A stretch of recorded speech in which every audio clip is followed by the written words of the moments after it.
the Town of Atikokan Committee of the Whole meeting to order March 9th, 2026 at 4:30 p.m. First order of business is disclosure of pecuniary interest and the general nature thereof. It can be declared now or any time during the meeting. Next is delegations, and we have delegation Jessica Happl and Barry Mantle from Northern Waterworks, Inc., 2025 Drinking Water System Annual Report. And Barry, I guess the mic is yours. Oh, before you start, I'd just like to point out that we have Councillor Martin is attending, but he's attending virtually, as well as Jessica's virtual as well. The floor is yours. Thank you very much, Mayor and Council, for having us, giving us the opportunity to come and present the annual report for water for 2025. My name is Barry Mantle. I'm Regional Manager for Northern Waterworks. I'm also acting manager for the Atikokan project. So at this time, I'll hand it off to Jessica. She is our compliance manager, and she completed this report for you guys. I'm here to answer any questions that you may have. Probably leave them to the end so we can get the report done. Thank you. Thank you. All yours, Jessica. All right. Good to see you this afternoon. I'll just jump right into the report. I don't have a long presentation, but just to give you an overview of what's in that report. I'll just share my screen here. Oh, it moved you over. Can everybody see? Because I can't. It just switched everything on me here. There we go. Yeah, we can see it. Okay, excellent. All right. I can get it to move. All right. So the annual report, get one every year, summarizes the operation of the drinking water system over the previous calendar year, so 2025, and it's been developed in accordance with the regulations made under the Safe Drinking Water Act. It's intended to inform both municipal council and the public on the operations of the system. Include system expenses, water quantity, water quality monitoring results, any adverse water quality incidents, and incidents of regulatory noncompliance. This also enables the council as owner of the system to ensure you're meeting existing planned water supply demands, and that the system has the continued capability to operate within the parameters required by the regulations. Importantly, the report has to be made available to the public. So often, oh, sorry about that, copies can be made available at the municipal office and on the website. We also have a copy of it on the NWI website should people want to access it there.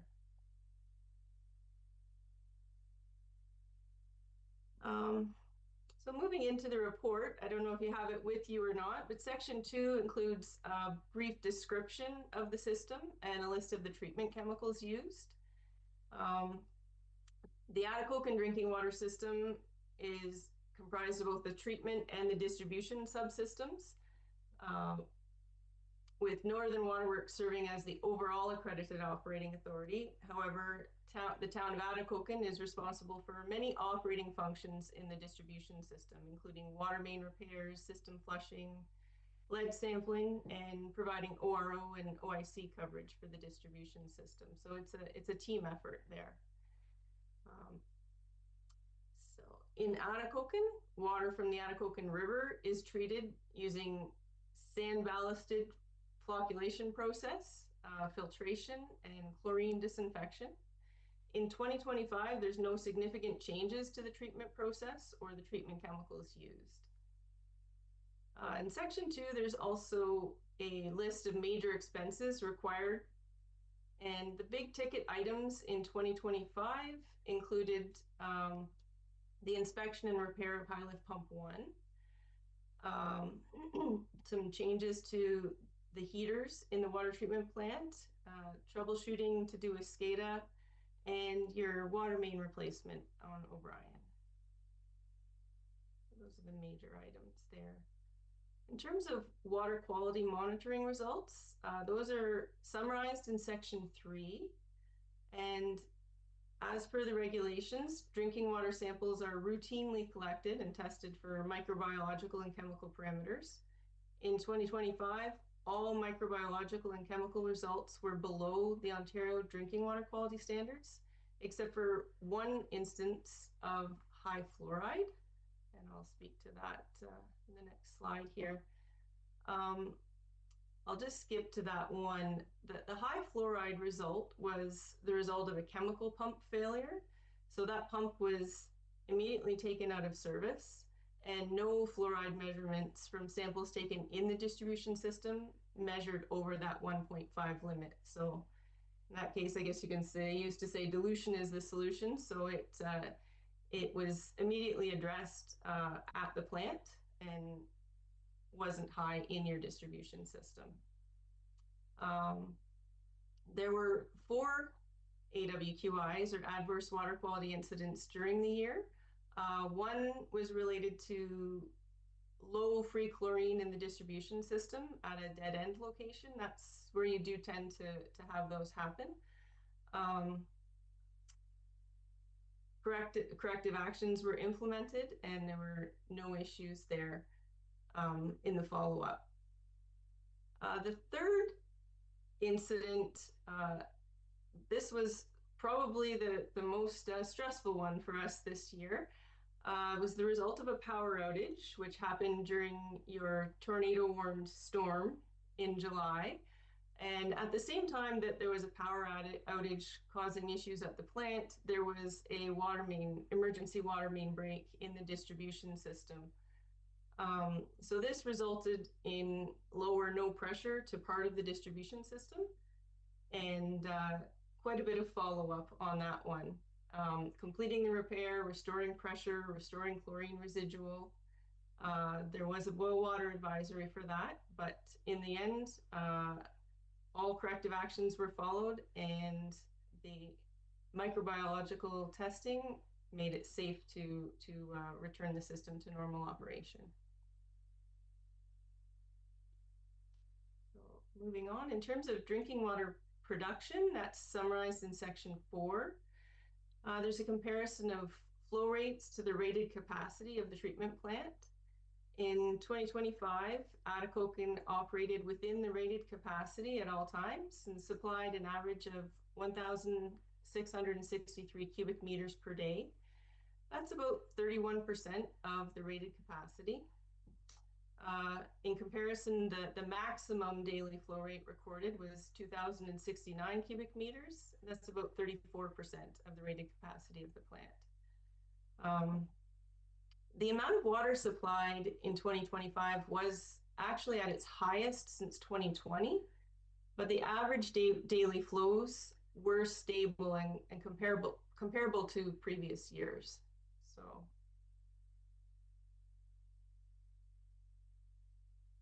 with respect to regulatory compliance, the most recent inspection was in September and resulted in a final inspection rating of 99.38%. This reflects a strong overall system performance.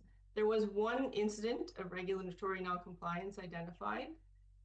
This was related to the timing of required inorganic sampling. So the sampling was completed, but they're required to be collected within a specific 12-month window, and that didn't happen. So importantly, this was administrative in nature and didn't result in any concerns related to drinking water quality or safety. And all of the results when the samples were taken did meet the drinking water standards. So the missed sampling window occurred for NWI during a period of staffing shortages. It was scheduled for May and was not completed.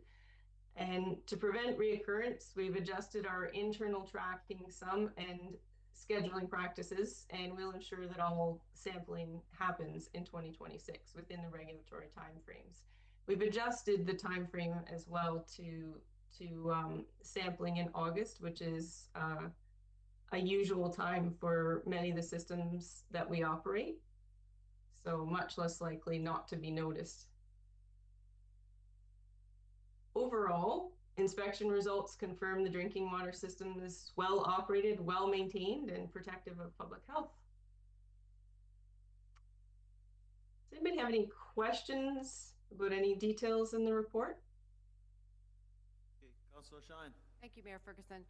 It might be more a question for CAO Young. We used to put a copy of this report in the Atikokan Public Library. Are we continuing to do that? Yes. Okay, perfect. And then my second question was, even though we've got, it might be for Tyler more than anybody, with the amount of snow that we got, we all know the water levels at the river have been extremely low. Will this affect the results or cause any things that we need to be concerned about come this summer? Yeah, so anytime that the river fluctuates, we get a difference of obviously parameters of that raw drinking water coming into the plant, but Barry and the crew do a great job of adjusting accordingly and making sure that it doesn't have an impact on the final product once it goes through treatment. Perfect, thank you. Thank you, Mayor Ferguson. Thank you, Mayor Ferguson. The 4 incidents, were we charged with anything? Okay. No. Okay. Thank you, Mayor Ferguson. The one incident where it was the administrative issue that was addressed, you said there was a staffing shortage at that time. Has the staffing shortage been rectified? For the most part, we are still 1 person short. Okay. But I get here as much as I can to help out. But that missed sample was, we adjusted the time frame that we sampled that sample at, and it was just missed. No worries. Thank you. Councillor Stimson. Thank you, Mayor Ferguson. I'm just wondering, out of all the water treatment plants that you guys service or look after, how many of them use fluoride or put the fluoride treatment in there? There's yours and Sioux Lookouts, I do believe, is the 2 systems that we have that are, And they're the only ones. how many other ones don't? Do you know, roughly? The ones that we operate, there is another 4 systems that don't use. Okay, okay. And what reason is it that they didn't want to do it, or did you know? No, I'm not. No, okay. Well, thank you very much. Appreciate it. Any other questions? I've got a few, but I'll let council ask. The one incident we had with the power outage, if we have a backup generator, was there a failure on the backup generator that caused the low pressure? No, it was actually a Singer valve in the system that did not open.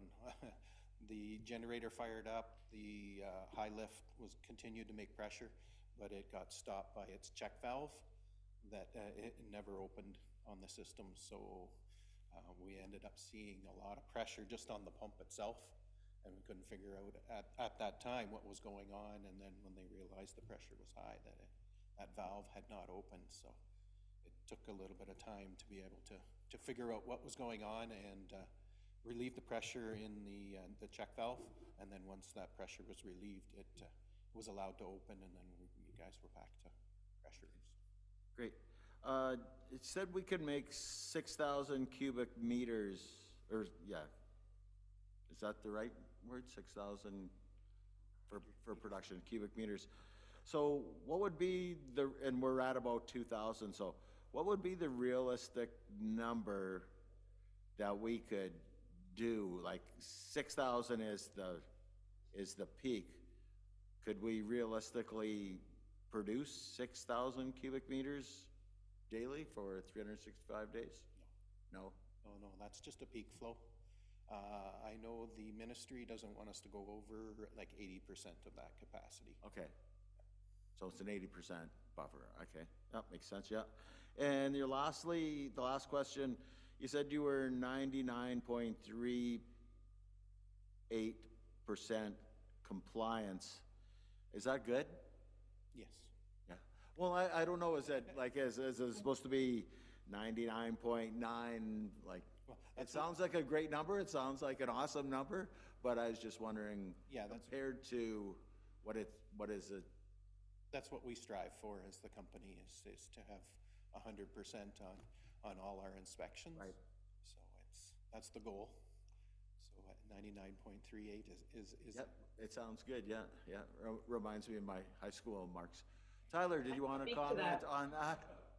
I guess my marks aren't quite that high, but I have been tracking it like year over year. So a couple years before I started, we were kind of down in the high 80s, low 90s sort of range. And over the last few inspections, we've brought that number up significantly. So these are very good numbers to be seeing for sure. Good to hear. Councillor Lyons. Thank you, Mayor Ferguson. Just to follow up to one of the questions you asked, if the ministry states that we can't go over that 80% peak flow, and we're currently at around 30 to 35%, operationally, what percentage could the plant run at as a maximum? Because obviously regulatory versus operational is going to be a bit different.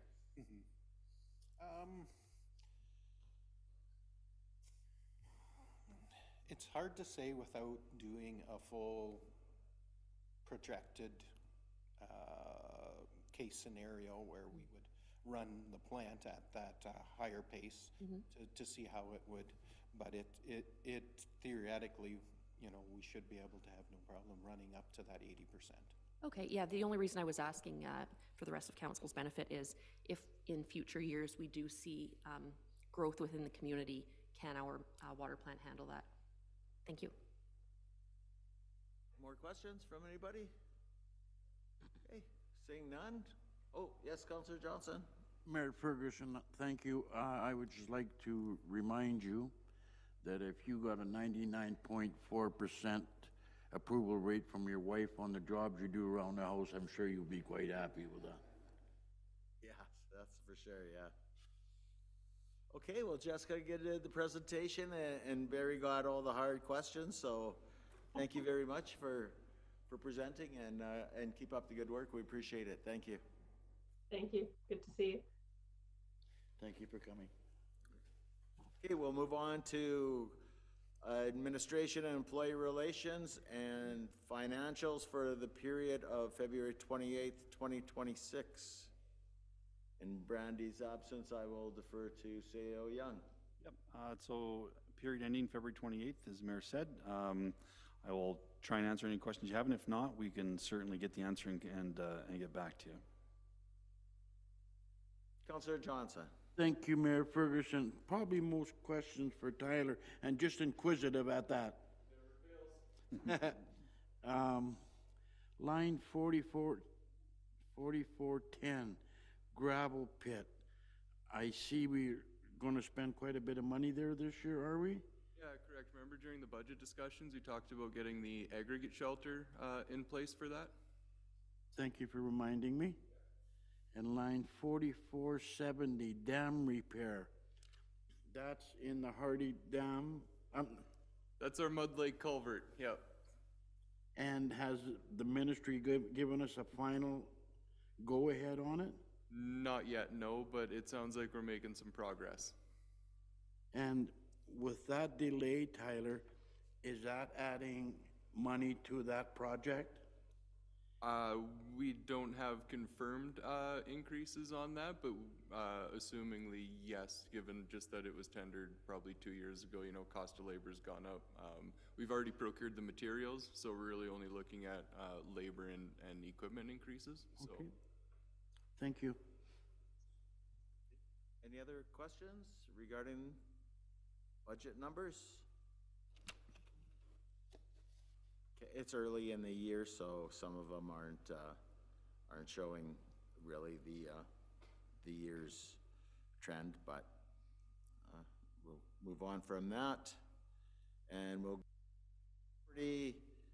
separate 131 and 133 Burns. Jason. Okay, so as the memo states, and as you're aware, over the years, we have done merger agreements, and that's generally when an owner owns two lots side by side, and for whatever reason, they want to either build across those lots or connect them. And we do that through a merger agreement, which is registered on title. It allows them, for example, to build a garage on a vacant lot, which would normally contravene our zoning bylaw. The merger agreement allows that to happen. So in this particular situation, an empty lot and a lot with a home on it were merged, same owner. They never ended up building anything on the empty lot, and they are looking at basically unmerging the two so that they can go forward and sell just the one lot versus the other. So essentially, by repealing that original bylaw, it just gets the two lots back to their original state. Administration sees no issues with that, so it's just a matter of simply repealing the bylaws. Any questions? Yes, Councillor Lyons. Thank you, Mayor Ferguson. Question for Jason. I'm just wondering if there are, since the merger agreement, are there any foreseeable setback issues with separating the lots now? Yeah, there was no changes to the properties as prior to the original agreement. Okay, well, thank you. Jason, is there a cost to this for the town or for the owner? So in this particular situation, with the repeal of the bylaw, the cost will be incurred through his lawyer, so we don't have to extend any legal expenses on our side. Yeah. Thank you. Yes, Councillor Knowles. Thank you, Mayor Ferguson. More of a process question than anything.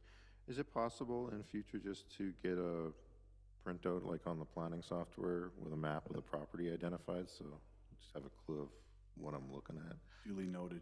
Thank you. Yep, certainly will. It's the Try first, to mentally picture where it it's is. the first two residential lots past the old, what we call Mike Smart lot, the empty lot at the end of Main Street. Okay. It's the first two residential lots heading south down Burns. Okay, I thought so, but yeah. Thank you. Any other questions? And I understand there'll be a resolution or a bylaw for that? Bylaw? Okay, moving on to other business. Hydro One Waasigan Community Benefit Fund MOU. Jason again. So as council is well aware, we've been working with Hydro One on this fund, and there are some projects in the queue based on that. This is basically a technicality to have a memorandum of understanding between the town and Hydro One. Happy to take any questions. Yes, Councillor Johnson. Thank you, Mayor Ferguson. Jason, is this in addition to the monies we got a little bit? No, this is that fund. Okay. Yeah, it's just the technical side of it, just wrapping up the legal side of it, but it is for that $250,000, correct? Thank you. Okay, and just a little background on that. When we first started out, we were talking to them about specific projects and would this qualify, would this not qualify. Everything that we discussed qualified through them. And when we spoke with Hydro One representative in January, they said, you know, this is your money, fill out this form, and we're sure you're gonna do the right thing with it, and we wanna give you the money. So it's just basically makes it official. And that is bylaw coming up to council in the council meeting. Nope. And, oh, yes, Councillor Stimson. Is there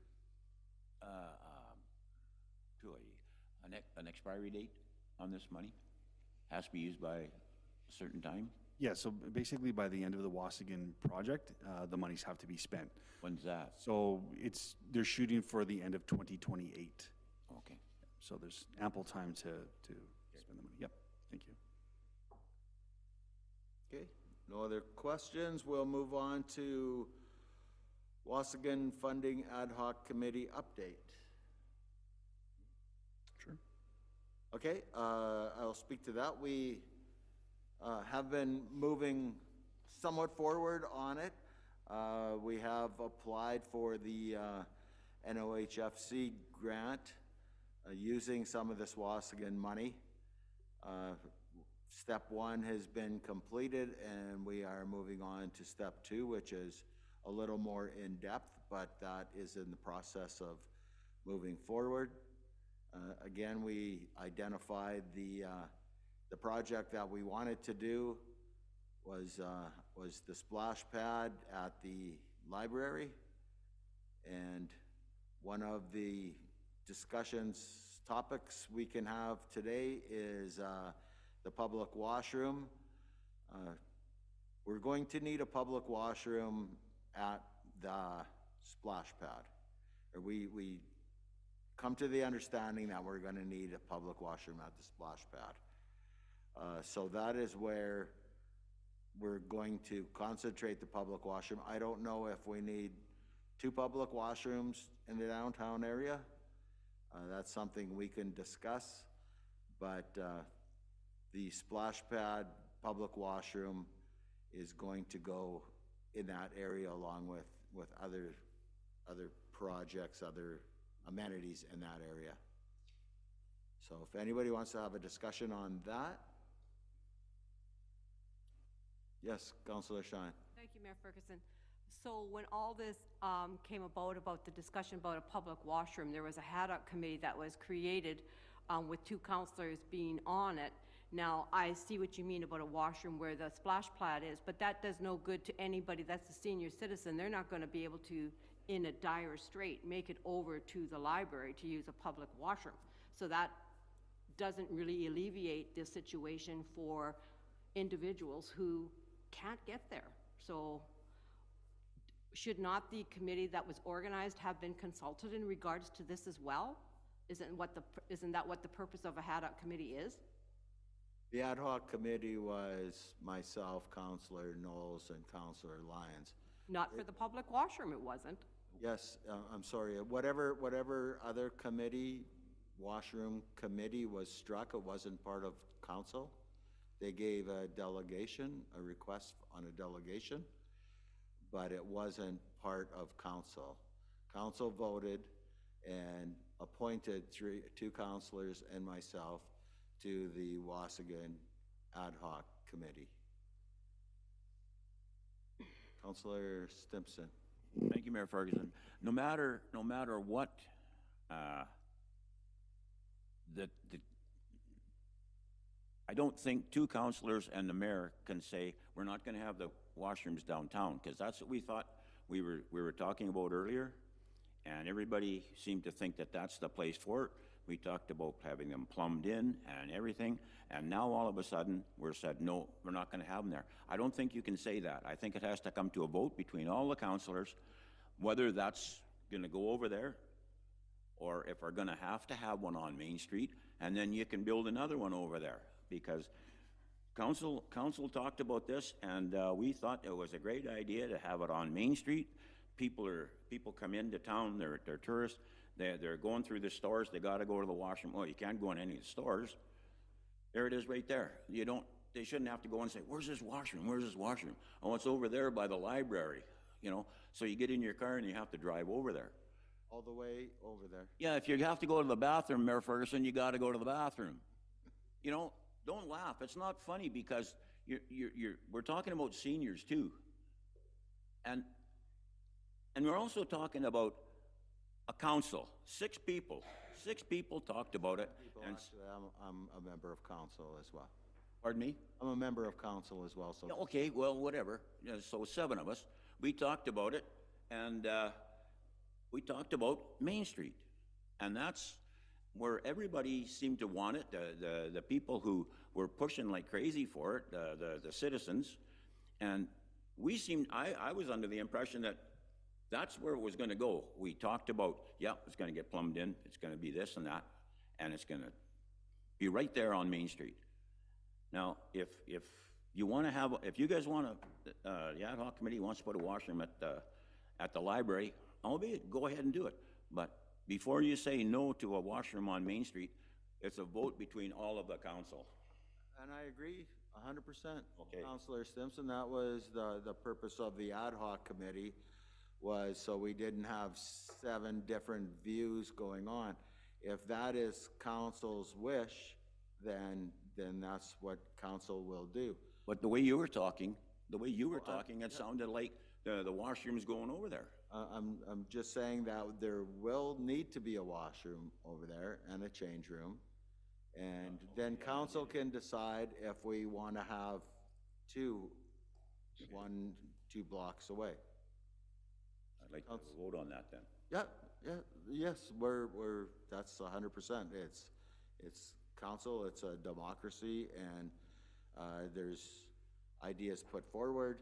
It's the amount of money that we have, and if that is council's direction, then that is what we'll do. Councillor Knowles, did you have your hand up? No, go ahead, Councillor. Oh, Councillor Lyons, sorry. Thank you, Mayor Ferguson. I'd just like to echo the sentiments of Councillor Shine and Councillor Stimson.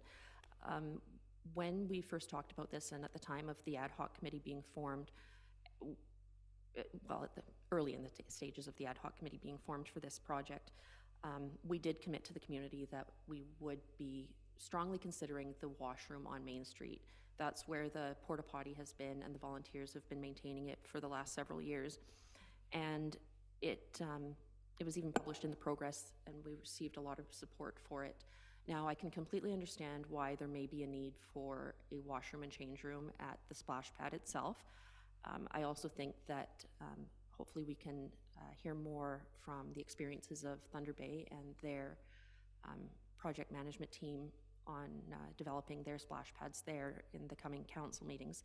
But as a person with a disability and a person who would likely make use of the washroom, along with many seniors in this community and the general public, along with minority groups, I do think a central location is very important, especially when it has already been considered for being on Main Street, where many amenities are.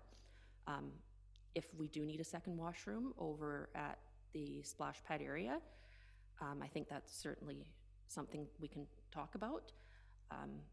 But also with that, we had spoken briefly with library staff about the maintenance, well, the operation of the splash pad. And my only concern would be the maintenance of the washroom and change room at that location. Would that fall to library staff, or would it continue to be something that another department would be looking after? I've got Councillor Martin with his hand up. I've been passing up. Thank you. Mayor Ferguson, can everybody hear me okay? Yep. Can you hear me all right? Yep, we can hear you. Okay, thank you. Okay, first of all, thank you. I thought we gave clear direction on getting that piece of property by the Royal Bank taken off surplus, and that's where the public washroom was going to go, exactly where the porta potty is.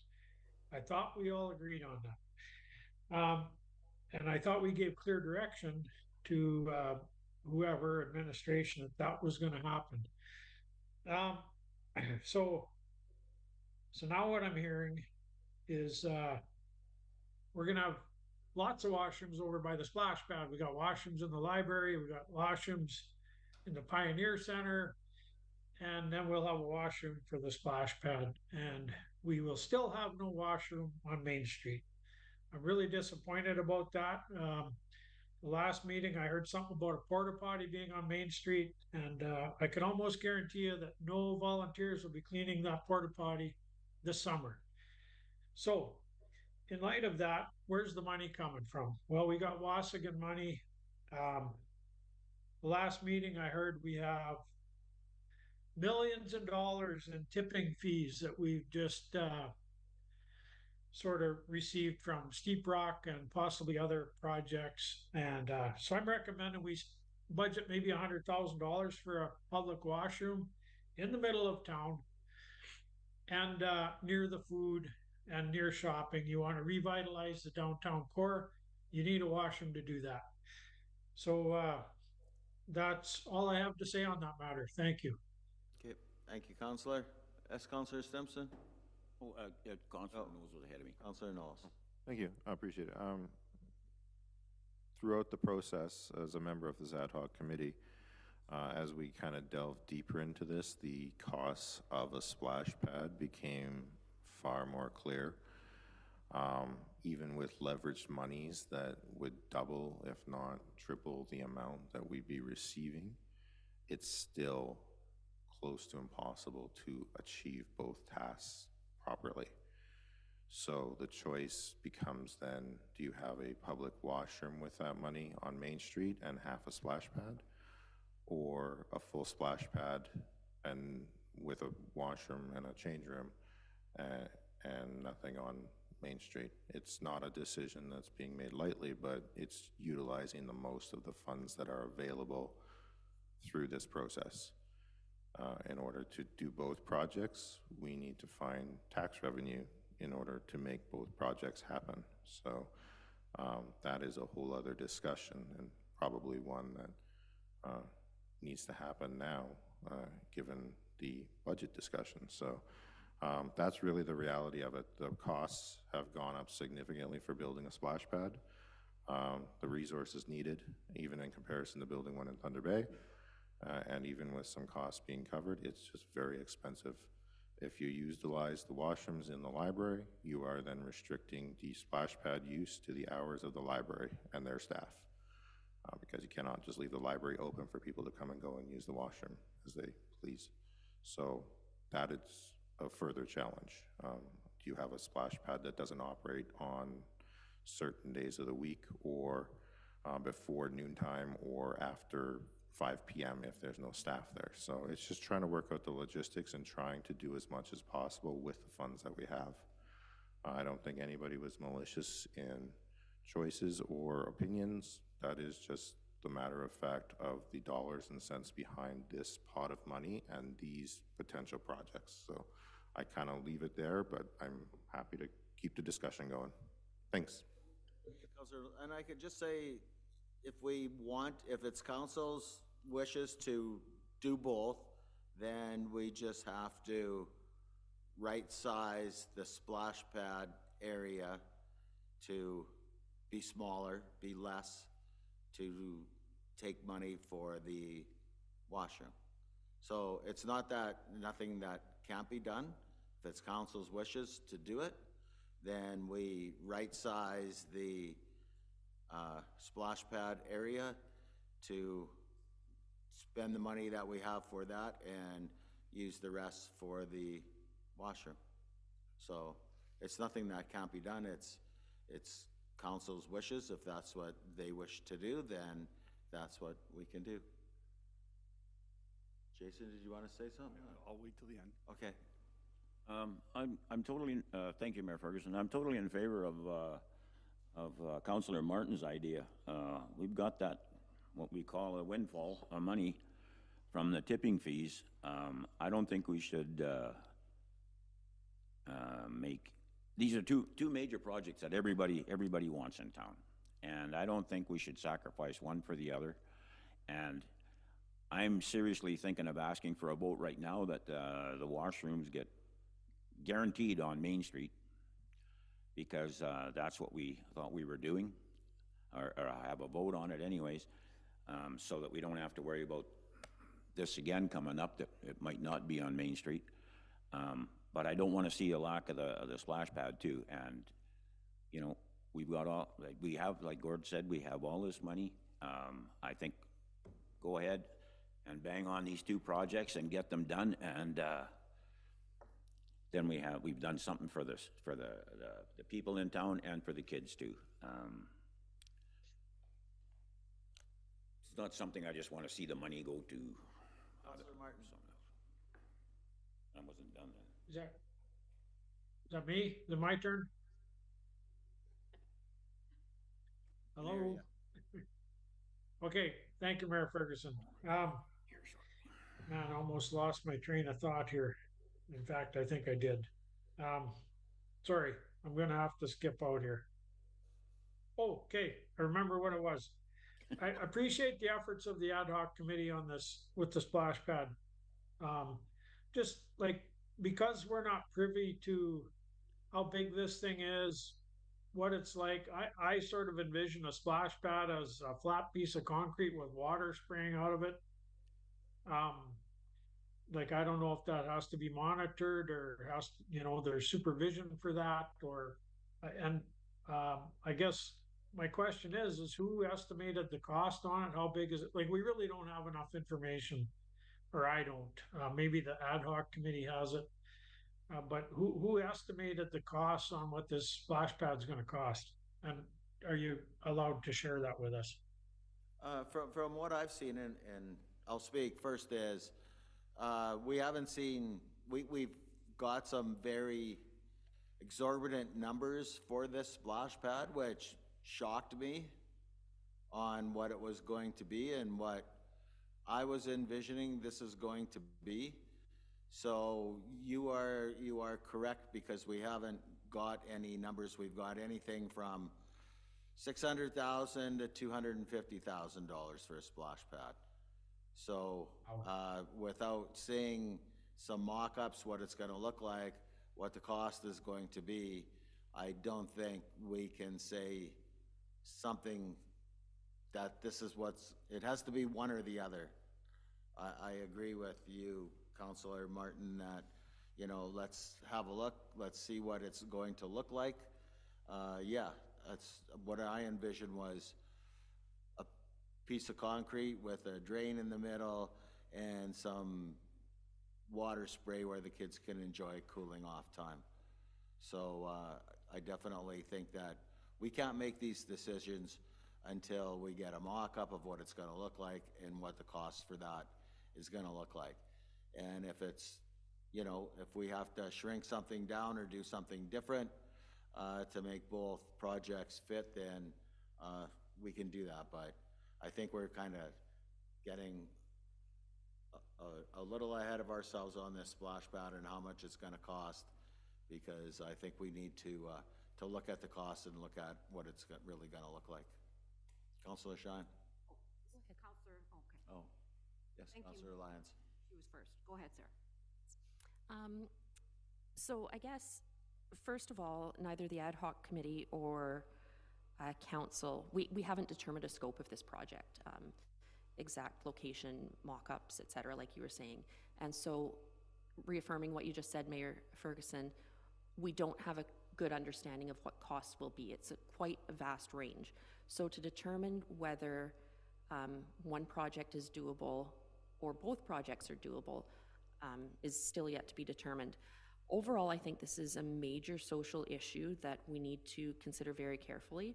We are looking at two fairly different groups in our community and trying to meet their needs.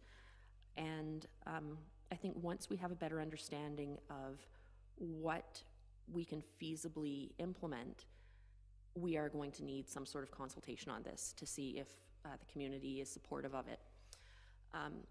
Also, we have committed to that property, as fellow councillors have stated, for a washroom.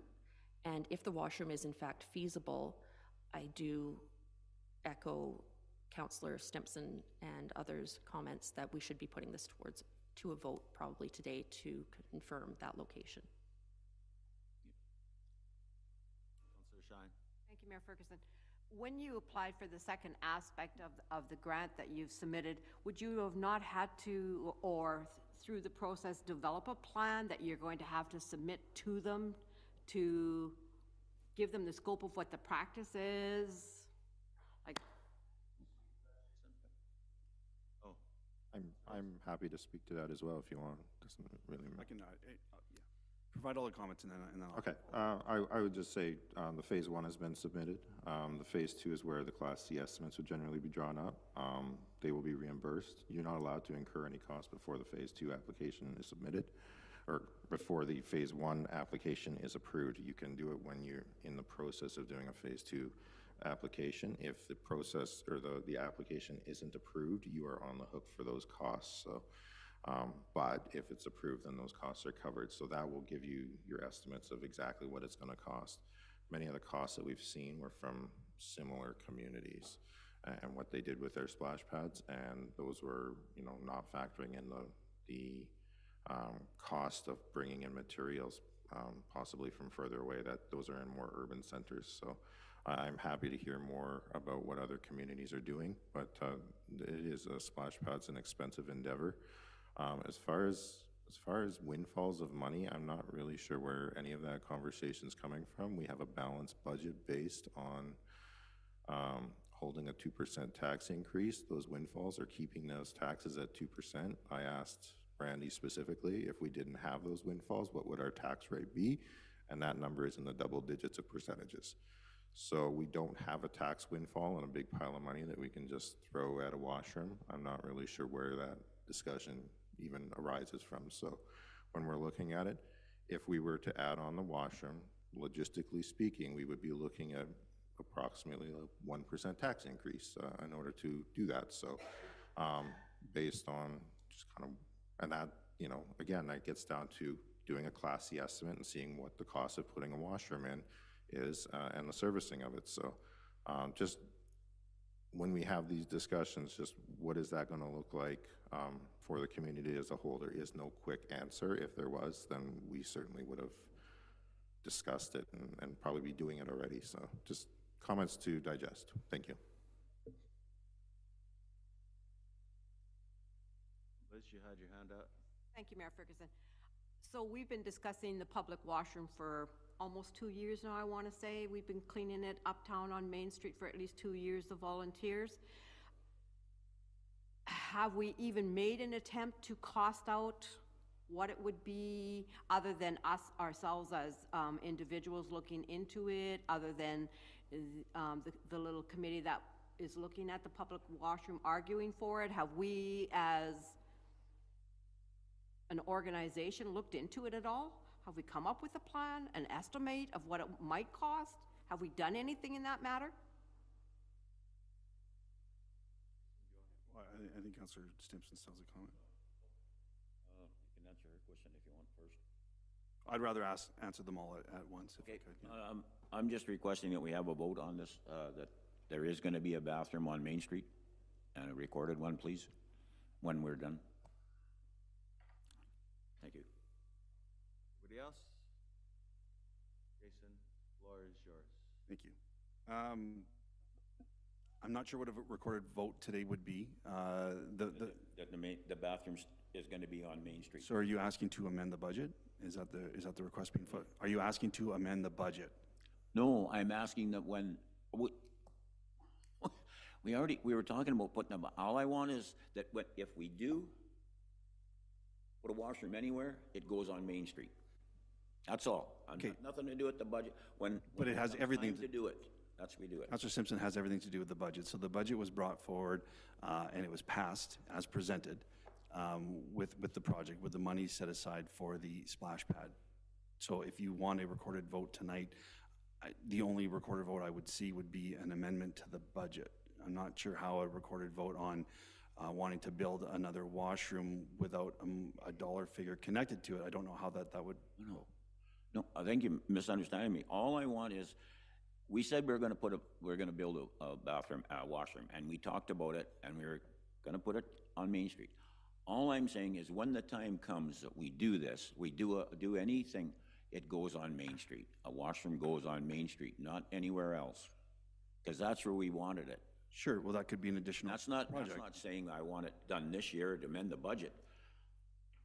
I don't know where you're thinking it's going to amend the budget. The issue is easy to resolve. So when we do get funding from NOHFC, whatever that dollar value is, we take how much a washroom on Main Street's got to be and how much is left over, and that goes to the splash pad area.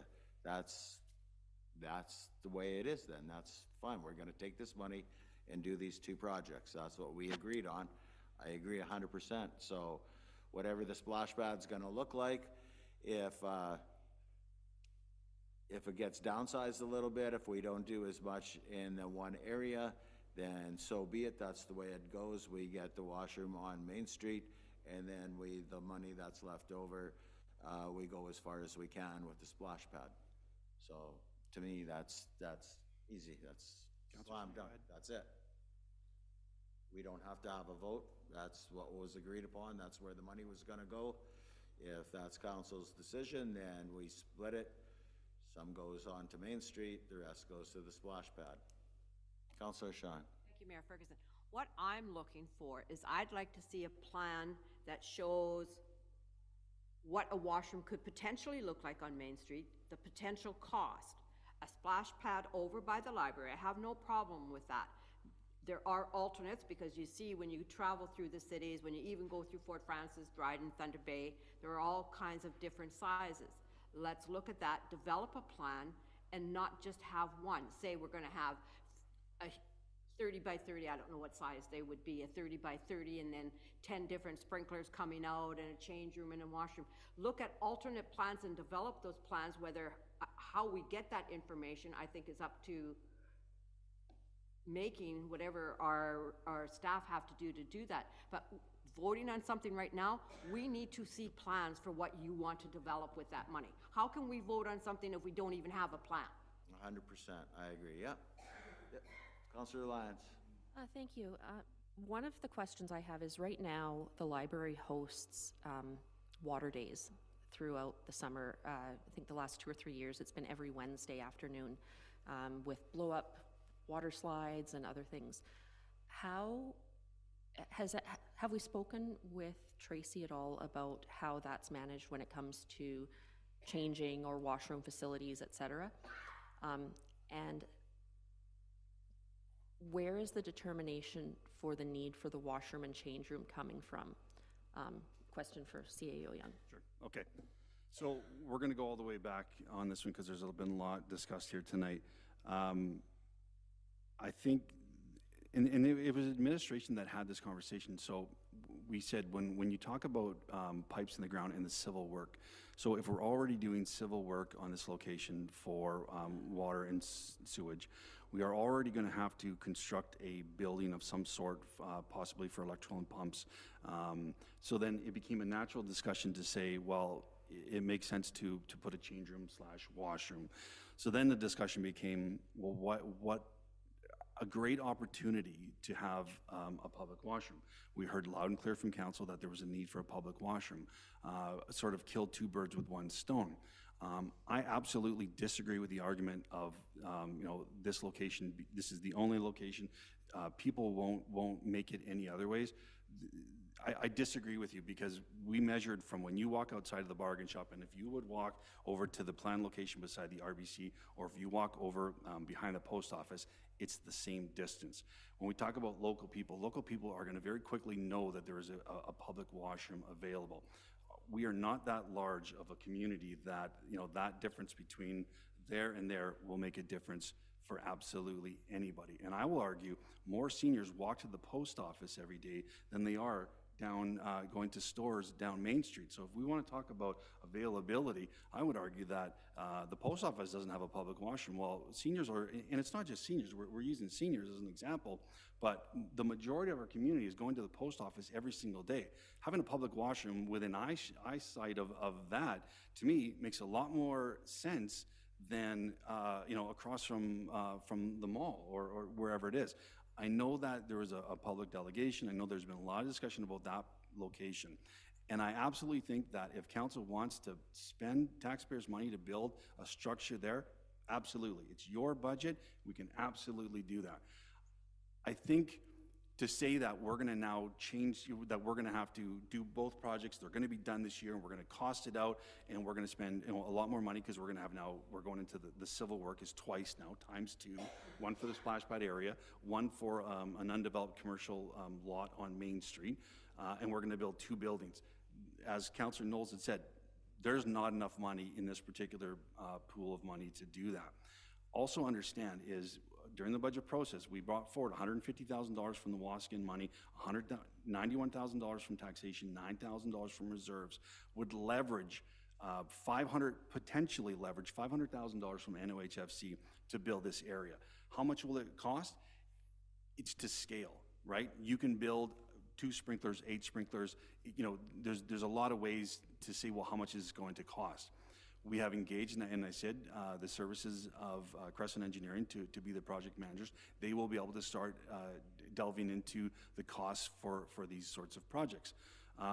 To say that we're going to, and again, it's already March, so realistically to think that we're going to get the money from NOHFC, we're going to design the splash pad, we're going to put it out to tender, we're going to design it, we're going to build it. Oh, in the meantime, we're going to do the exact same thing over on Main Street and have that done this summer. This will not happen. Administration will not be able to build you 2 washrooms by the end of the construction season of this year. It is absolutely, I don't even want to commit to that because I don't believe it'll happen. If we can focus on the splash pad project, which I believe council is fully endorsing, and we build it with the money that we have and leveraging the funding that we get, we will solve a need. There will be a public washroom available downtown. If council still feels that that is not enough and we need 2 public washrooms in a community of 2,600, then council can budget the monies to build an additional public washroom, but that's not happening this year. Or we're going to put the splash pad on hold and we can focus and build a public washroom. I don't think it's realistic to think that we're going to be able to build these 2 projects and have them done this year.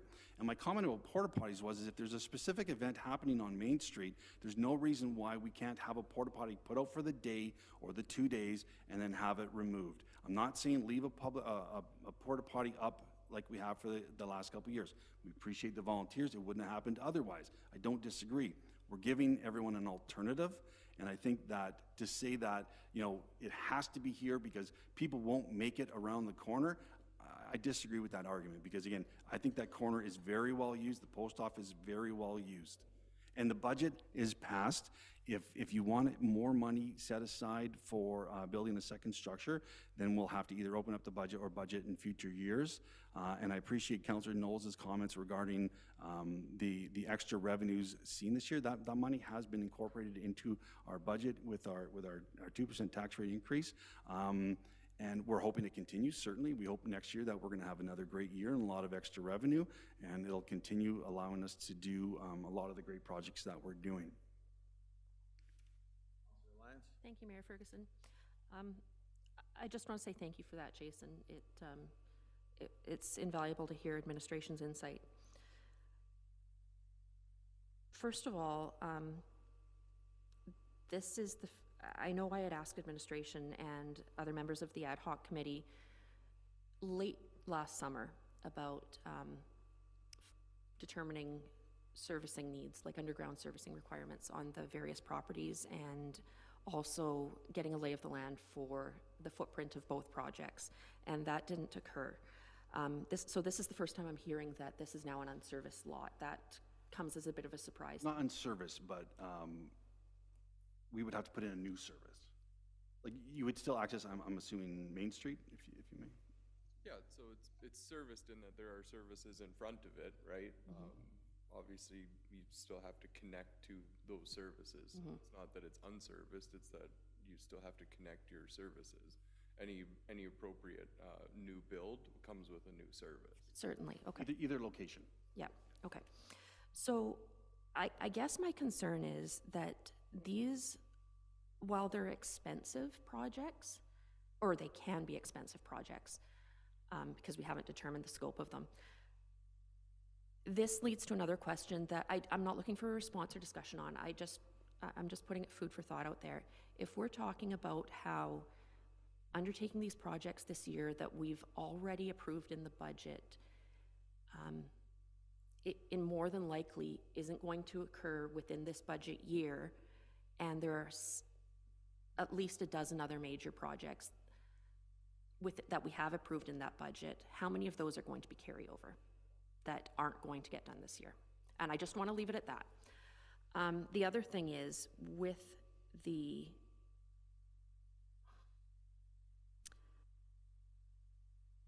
washroom and the splash pad, I concur with what Councillor Knowles has been saying. I don't know where this windfall story has been coming from, that we have millions of dollars, because like Young said, it's already in our budget, and that so-called windfall has kept our tax increases to 2%. Whether we want to continue with that in future years, if we're lucky enough to get this so-called windfall, that's a discussion for the next council. So I think we should put an end to, you know, windfall. We don't have that. We're not flush with money. But also, we need to work within the budget we have, and whatever that may be. Maybe we can't afford a self-cleaning washroom, wherever that may be. Maybe we have to scale it down. Maybe we have to have integrated washroom and change room rather than separate facilities. Maybe we have to scale back our splash pad. I think the only way we can go ahead with this is to be fiscally responsible. And if we haven't approved additional funds, we have to work with what we have. Thank you. I agree, Councillor, is, like, to say no, we can't is, and I know maybe it's a timing thing, but if we have $750,000, we can't say, well, it's gonna take $750,000 to do the splash pad, so there's no money left over. We realize how much it's going to cost for the washroom on Main Street, and then we downsize or right-size the splash pad project to allow for the funds for the Main Street. That's the way it is. You work with the money that you have. So if it's two projects for $750,000, then that's what the two projects cost.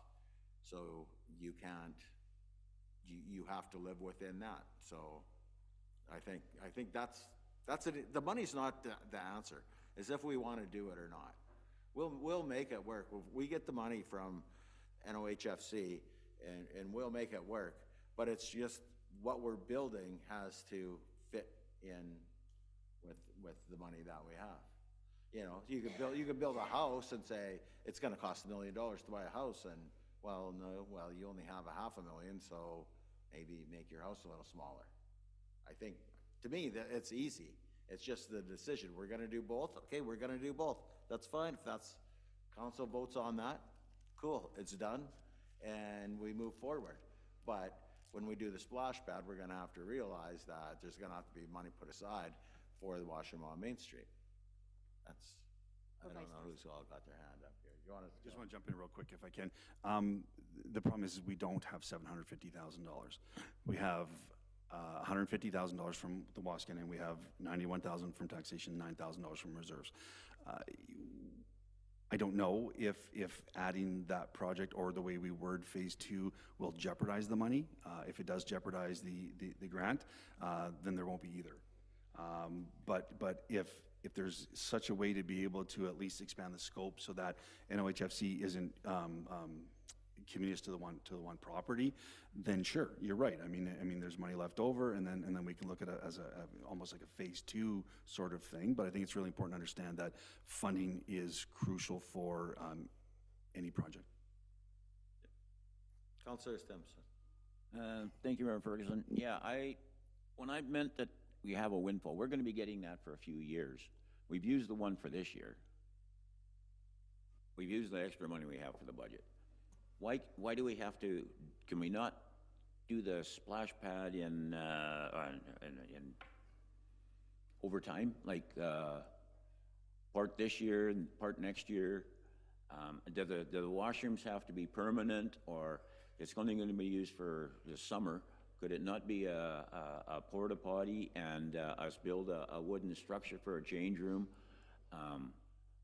instead of something permanent that's plumbed in and stuff?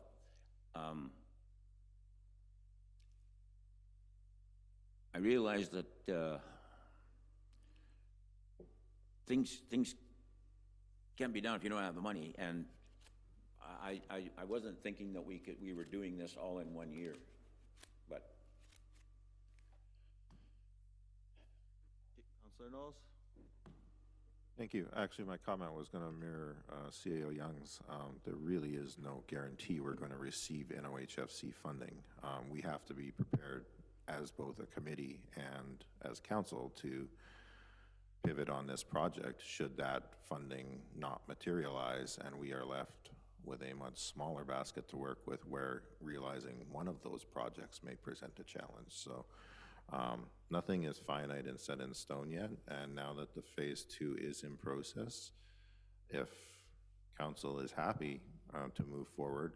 We can start pushing forward with those Class C estimates to get that firm understanding of what it's going to cost and what the services are going to be to route it in. I mean, to me, that's probably the biggest expense, is ripping up the ground and running lines to these things. So that, you know, and that comes with additional strains on our public works and on services and on possible road detours or whatever that might be. So I don't think anyone here disagrees on the overall focus of this. I don't think anyone thinks we shouldn't have washrooms in some form. It's just, how can we make it work best with the resources at our disposal today and next year? Because the following year, the Waasigan project will wrap up, and if that money is not spent, we will have to forfeit it. So again, that will put us in a challenging position. So we're really working within a pretty limited scope of time and a limited scope of securing finances in order to get this done. So I'm happy to do it in whatever fashion everyone's happy with, and see it move along. But, you know, these are the realities of it. The more that we kind of play around on the edges of this and not make concrete decisions on moving this forward, is each day we spend talking about it is another day that it's not getting done. So we're moving into construction season, and if we're going to move this forward, we should probably move this forward decisively. So that's where I'll leave it. Thank you. We'll go to Councillor Martin. He's been waiting. Thank you, Mayor Ferguson. No disrespect to CAO Young, but I thought council gave clear direction to put a washroom on Main Street on the lot next to the Royal Bank, and it should matter what council thinks, not personal feelings here.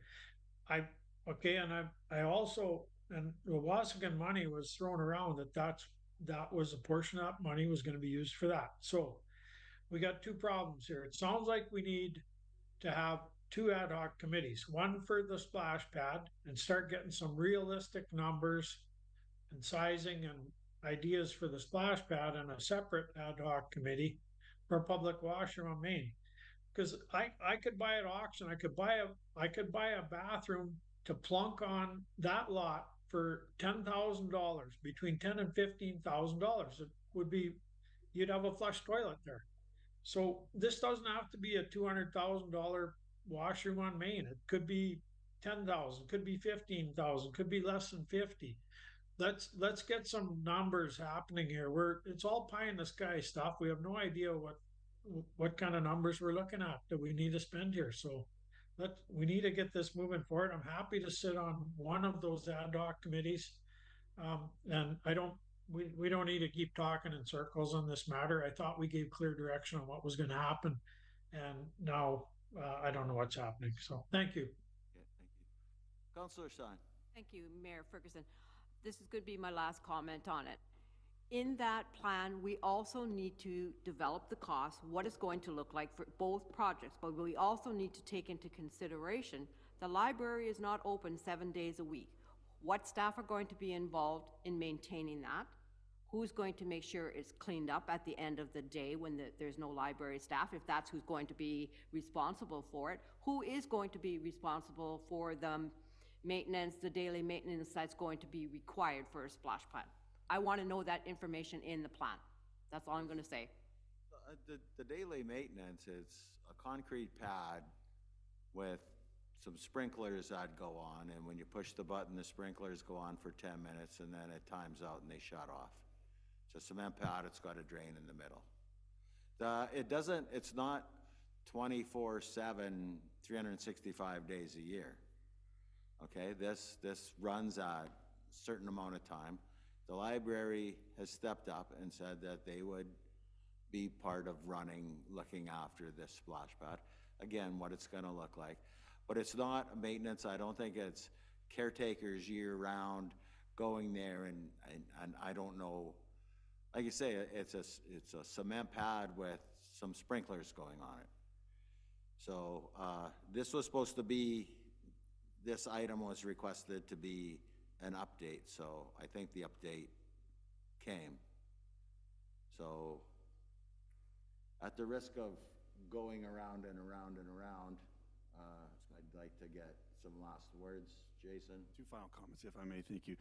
To Councillor Martin, it wasn't like a personal opinion to try and kill the Main Street washroom program. What it was administration looking at the splash pad project, finding some synergies and saying, well, this makes a lot of sense to possibly be able to, you know, kill two issues with one project. So it wasn't to try and kill a project. It was to do, you know, the best use of these dollars and to make them stretch out and to solve an issue, which we heard from council was a real issue, which was public washrooms. So, and I apologize because I didn't feel that the location was so important versus just having one. I felt that bringing forward a great opportunity to have a public washroom available would satisfy everyone. So obviously I misread that and I apologize.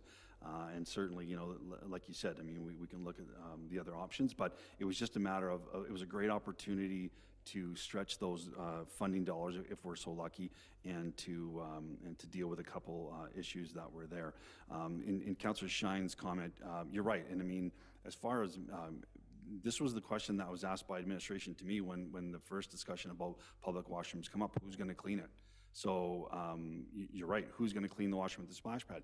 Who's going to clean the washroom at Main Street? So now we're going to have all these public washrooms up there that are going to need it. So that'll be an administrative extra cost, whether it's contracted out or staffing or what have you. But it will be an ongoing cost, just like the ongoing cost of the splash pad, the ongoing cost of all of these extra projects. That's a cost of doing business. So certainly, I agree. Last word, Councillor Simpson. Yep, last one.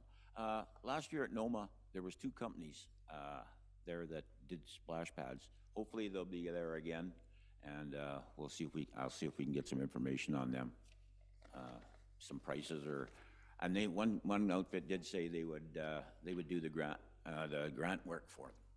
So something to look into. Thank you. Moving on to alternative revenue ideas, Councillor Martin. Yeah, well, geez, there's a lot of synergy there with what I wanted to bring up, but you know, I'm going to try and shorten my presentation up here a little bit because I know some of the councillors have places to go to. So what I've noticed, I've been to a minor hockey game and emo, been to the ski hill lately. You know, we've all been to the golf course. All of our facilities are very important to the lifestyle of Atikokan. Since I became on council, I thought, you know, how come we're not spending money at the golf course to get bridges and this and that? Now I've realized, okay, there's money needs to get spent on roads and what have you, sewer and water. Fair enough. So what I'm going to suggest is that, you know, we should look at doing advertising at these facilities by going to companies outside the community that are making money selling services or products to our community, and let's go to them and ask them, you know, do you want to hang your sign, you know, in the arena? I mean, I saw the Zamboni in Emo. It was wrapped with all kinds of advertising on the Zamboni. Like we have none of this stuff. We really dropping the ball here. This is really revenue that could be spent to give a facelift to our great facilities that we have, that the volunteers are running. And so I'm thinking now, you know, we've got a recreation director, I believe now, and I'd be willing to work with somebody there in administration to figure out a plan and implement a plan to target these companies that are, you know, they're not paying taxes here locally. They're doing a lot of business here. You know, it's easy to pick who we should be targeting. You know, my experience raising money with the car show, the motocross, you know, in a couple of weeks, we were raising thousands of dollars in advertising. I think we're really missing out on a lot of advertising dollars here, and we're talking about we don't have money for this, we don't have money for that.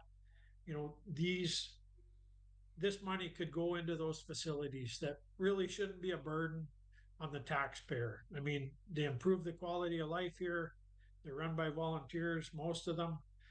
We can ask them, you know, what do you need, and use that funding for that. We did that with the Hemlock Rink. We had a sponsor for that rink, and I think that worked out pretty well, and we should expand on that.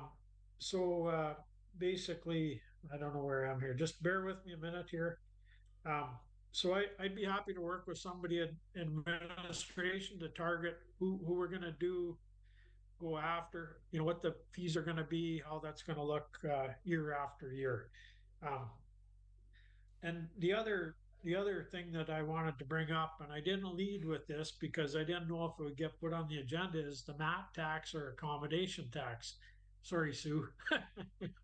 um, I think now that you're kind of staffed up, I believe, CAO Young, I think I don't know if you're fully complemented in the office or not, but we're missing out on thousands and thousands of dollars now and in the future. And I think we need to implement the mat tax or tourism tax.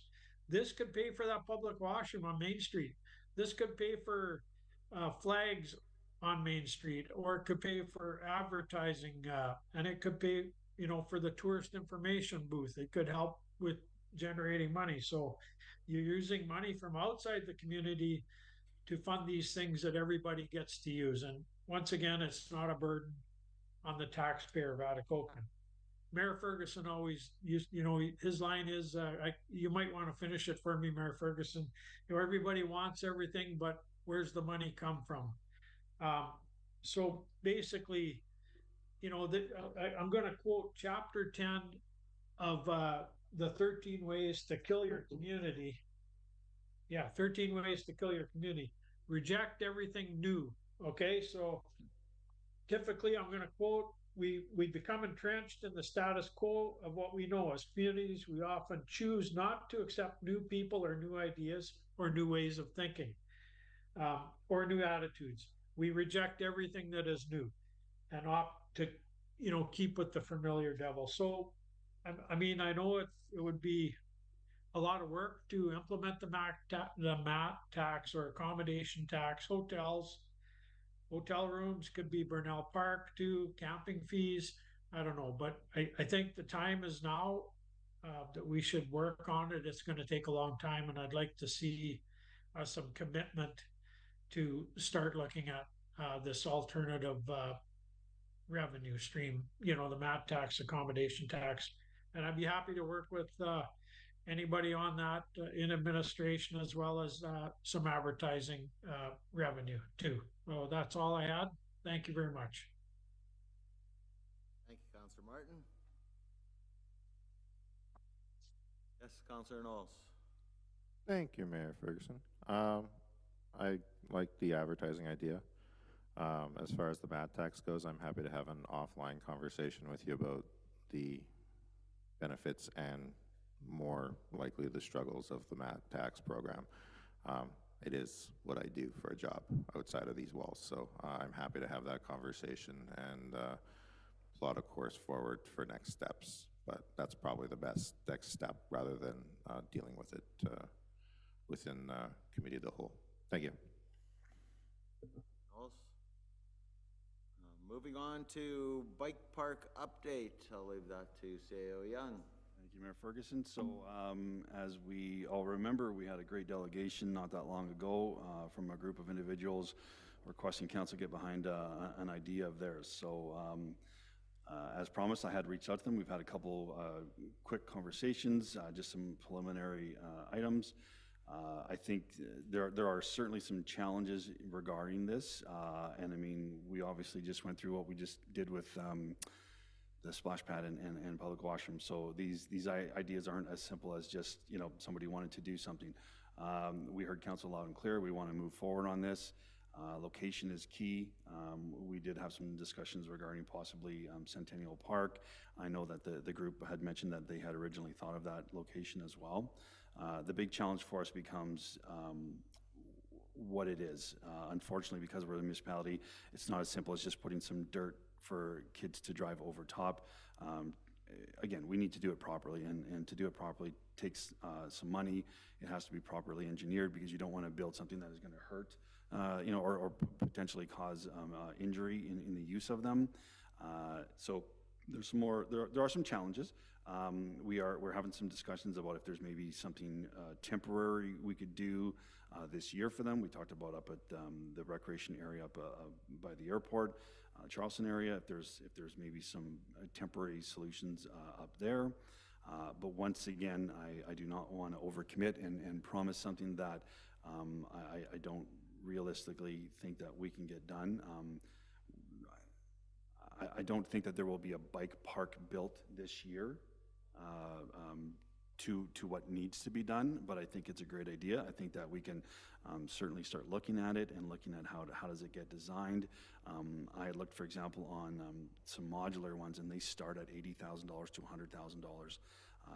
And that's something that is engineered properly, and that we can't just go and build one ourselves. I think that it'll take a little more work than that. But I think the kids are onto something. I think obviously there's a need.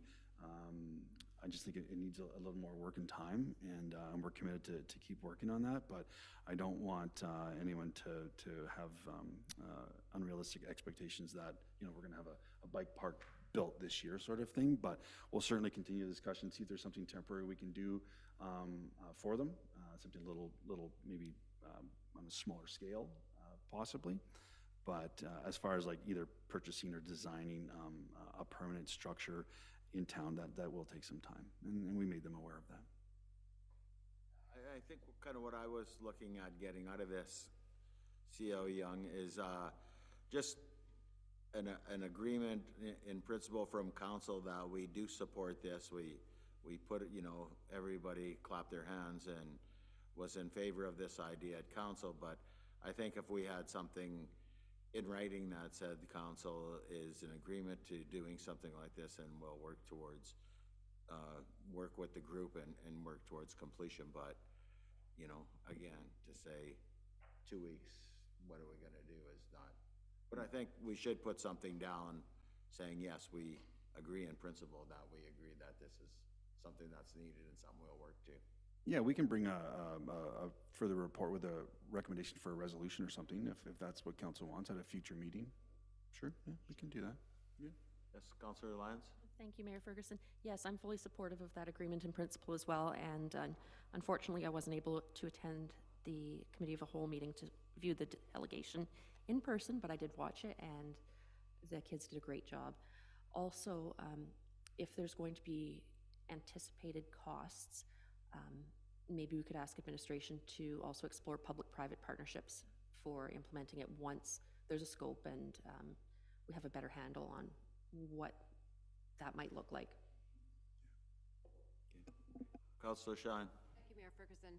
Actually, the group that did the presentation to the municipality will be coming and doing a presentation for our local Lions Club. I'm going to be inviting them at the end of the month to come and do it for us, so that, because we have volunteered when the group was trying to build the playground equipment over across from the arena. So we are going to be looking at that as well. And there could be potential ways we have funds that we may be able to tap into to help with it as well.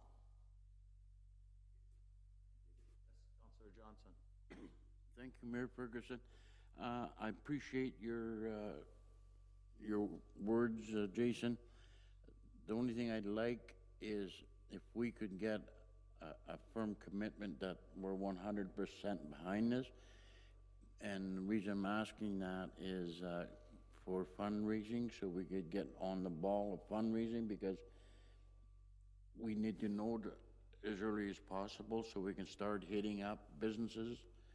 And we've already had requests to donate, but we have to tell them to hold on to their money, but keep it in the sock.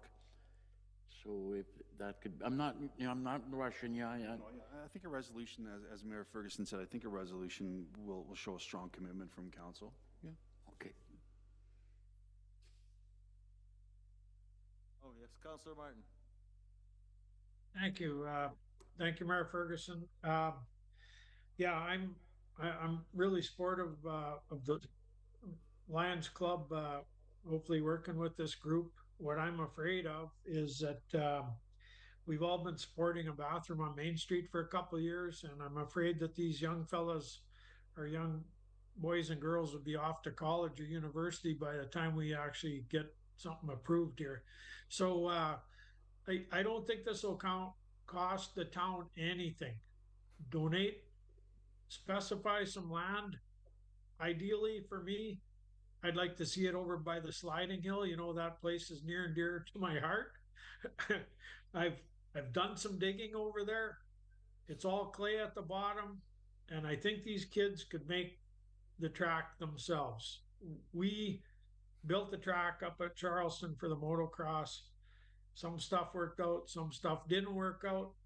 You know, it maybe would have cost us $500,000 to do that track, but we figured it out on our own, and we moved the dirt and we made the jumps and we made it safe for everybody. So I think we can do all this at a no cost to the town, and let's try and move this along so these kids can enjoy it in the near future. Thank you. So my suggestion is maybe then a private person takes this on, because the municipality cannot let children design a bike park that has jumps and such. We just can't. We have to operate at a higher level, and that's not something that we can do. Well, we could designate a piece of property and make an agreement that. Well, if you want to have it on town land, then you are assuming all responsibility and liability. If it's on town property. We don't have the responsibility and liability at Charleston, do we? Yes, we do. And the sliding hill, yeah, ski hill, yeah. I think there's more to come on that. Yes, Councillor Shine. I was gonna say, when we do the tree burning, things like that, we have to provide insurance through the Lions Club in order to use municipal property. So, and that could be hard to get, and it's expensive. All right, I understand some people have somewhere else to go, so we will close this meeting at 5:57, and we'll take a 5-minute break. A 3-minute break, and we will start